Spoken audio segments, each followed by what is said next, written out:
Okay, let's try that again. Welcome back to the Crafty Nook. I am documenting today in the October album this Facebook memory from last year when Danielle went to the store unsupervised and picked up this big giant skeleton. So I'm also going to be using a sketch again. Let's see which one. This kind of scrap lifting, this from Pinterest. So we'll see how it goes. Alright, so let's get this scrapped. So this is a photo that showed up on Facebook this year of a memory. And so I'm using that sketch, and it has that little scalloped edge. I don't have a scallop edge punch. I have like a decorative lacy edge, and then I have this paper one, which I always mess up when I try to use this paper one, and you see me struggling trying to figure out how to use it, but I do finally figure it out, and it actually turns out super cute. It's kind of like the edge of like a spiral notebook, which I really love. This is a Project Life punch that I got, I think, at Tuesday Morning. You know, back before COVID, Tuesday Morning was the place to get affordable craft supplies, and it's kind of not anymore.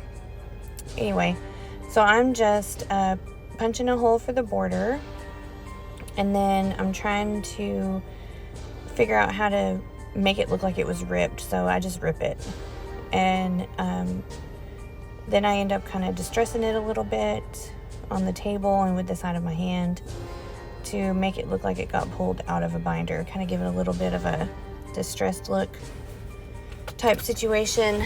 Again, I'm sitting in my car doing a voiceover, and because we have so many dogs, I say so many like we have a bunch, but we do have some dogs who really like to bark. So our puppy likes to bark all the time. He hears everything, and then our blue tick hound barks whenever he barks. So I'm just going to use this ghost paper to add to the edge of this orange cardstock that I've hole punched.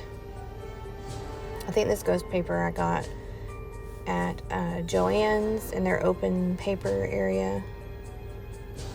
So this memory is, so last year I wasn't really feeling up to go into the store with Danielle, and so she went without me, and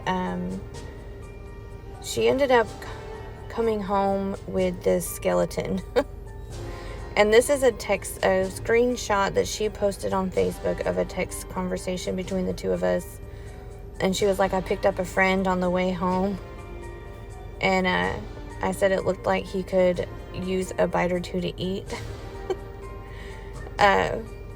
And anyway, it was just a really funny conversation. And then she ended up going again with my daughter, and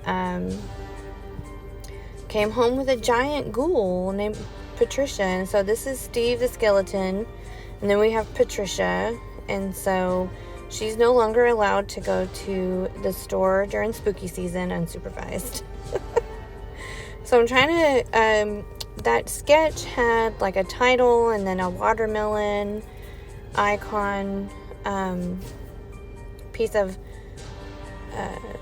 ephemera or embellishment or whatever. I'm just trying to find something similar to that. I found this holographic skeleton, full-size skeleton, that I'm going to put over with the picture.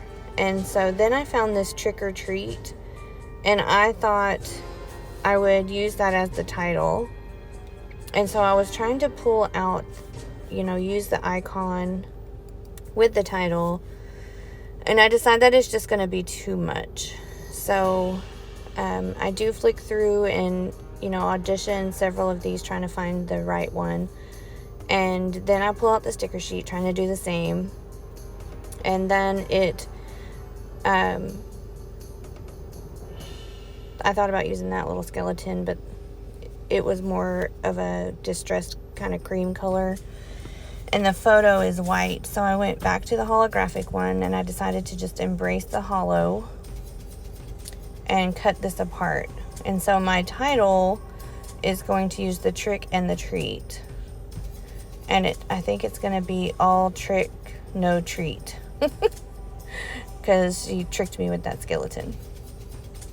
So, decided to back my photo with some of this paper. I think this is October Mood by Tracy Reed, a printable. She's got a digital collection, so I'm just backing my photo with that.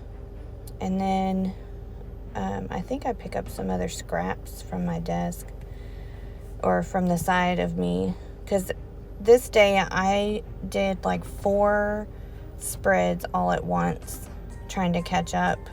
I don't do October daily, but if I'm just documenting our October.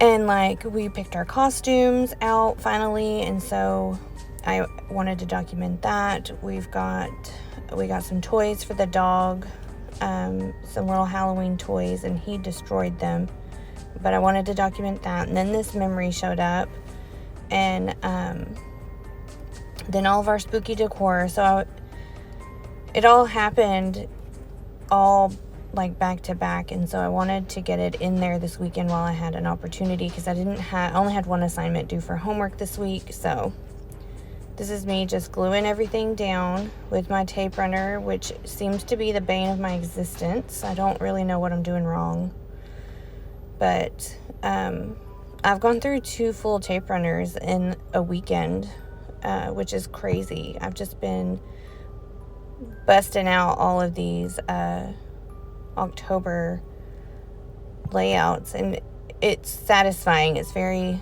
exciting for me.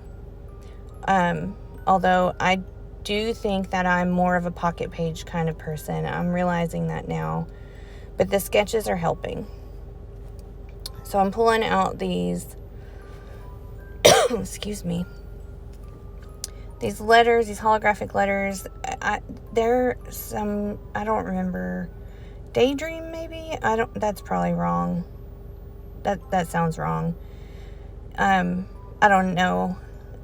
They're an old hollow letter I picked up at Tuesday morning. So then I'm gonna leave it here for now and put my journaling. I'm gonna use the typewriter to type up my journaling after I do this doodly border, which I think kind of pulls it all together. But I'm going to type up my journaling, so you'll see that in the photos at the end. But I'm going to add it underneath that all trick, no treat. So now I'm just trying to decide if I want to do anything else. I do decide to add a couple of little puffy skeleton stickers. Or do I? I really don't know where I want to put it. But I end up adding 2. So there's 3 skeleton elements, not including the photo. 3 holographic, not including the letters that I picked up. And I'm contemplating whether or not I want to write my journaling. And then I decide here that I'm going to do typed journaling. And you'll see that in the photos. Thanks for joining me.